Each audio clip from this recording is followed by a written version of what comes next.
Everyone 38 crochet ಡಿಸೈನ್ನ second step ಇದು. ಮೊದಲಿಗೆ ನಾವೇನು ಇಲ್ಲಿ 2 ಕಂಬ ಹಾಕ್ಕೊಂಡಿದ್ವಿ, ಕಂಬದ ಮಧ್ಯದಲ್ಲಿ ಒಂದು ಲಾಕ್ ಮಾಡ್ಕೋಬೇಕು. ಲಾಕ್ ಮಾಡ್ಕೊಂಡಿದ್ದಾದ್ಮೇಲೆ ಸೂಜಿ ಮೇಲೆ ಒಂದು ಸಲ ದಾರ ತೆಗೆದು 2 ಕಂಬ ಆದಮೇಲೆ ಏನು ಒಂದು ಚೈನ್ ಹಾಕಿದ್ವಿ ಅಲ್ಲ, ಆ ಚೈನ್ ಒಳಗಡೆಯಿಂದ ದಾರ ತಂದು 3 ದಾರನ ಒಂದು ದಾರ ಮಾಡ್ಕೋಬೇಕು. ಮತ್ತು ಸೂಜಿ ಮೇಲೆ ಒಂದು ಸಲ ದಾರ ತಂದು ಮತ್ತೆ ಸೇಮ್ ಚೈನ್ ಒಳಗಡೆಯಿಂದ ದಾರ ತರಬೇಕು. ದಾರ ತಂದು 3 ದಾರ ಆಗುತ್ತೆ, 3 ದಾರನೂ ಒಂದು ದಾರ ಮಾಡ್ಕೋಬೇಕು. ಸೊ 2 ಹಾಫ್ ಡಬಲ್ ಕ್ರೋಶೆಟ್ ಆಯಿತು. ಈಗ ದಾರಾನ ಸ್ವಲ್ಪ ಮೇಲ್ಗಡೆ ಮಾಡಿ 2 mm ಮೆಟಲ್ ಬೀಡನ್ನ ನಾನಿಲ್ಲಿ ಇನ್ಸರ್ಟ್ ಮಾಡ್ತಾ ಇದ್ದೀನಿ.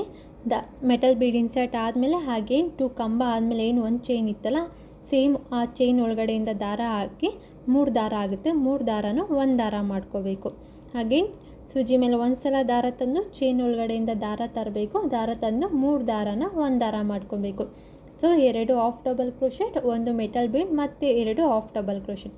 2 ಹಾಫ್ ಡಬಲ್ ಕ್ರೋಶೆಟ್ ಆದಮೇಲೆ ಮತ್ತು ದಾರನ ಸ್ವಲ್ಪ ಮೇಲ್ಗಡೆ ಮಾಡಿ ಮೆಟಲ್ ಬೀಡ್ ಇನ್ಸರ್ಟ್ ಮಾಡ್ಕೋಬೇಕು. ಮತ್ತು ಸೂಜಿ ಮೇಲೆ ಒಂದು ಸಲ ದಾರ ತೆಗೆದು ನೆಕ್ಸ್ಟ್ 2 ಕಂಬ ಆದಮೇಲೆ ಏನು ಚೈನ್ ಇತ್ತಲ್ಲ ಅಲ್ಲಿ ಹಾಗೇನು 2 ಹಾಫ್ ಡಬಲ್ ಕ್ರೋಶೆಟ್ ಹಾಕೋಬೇಕು.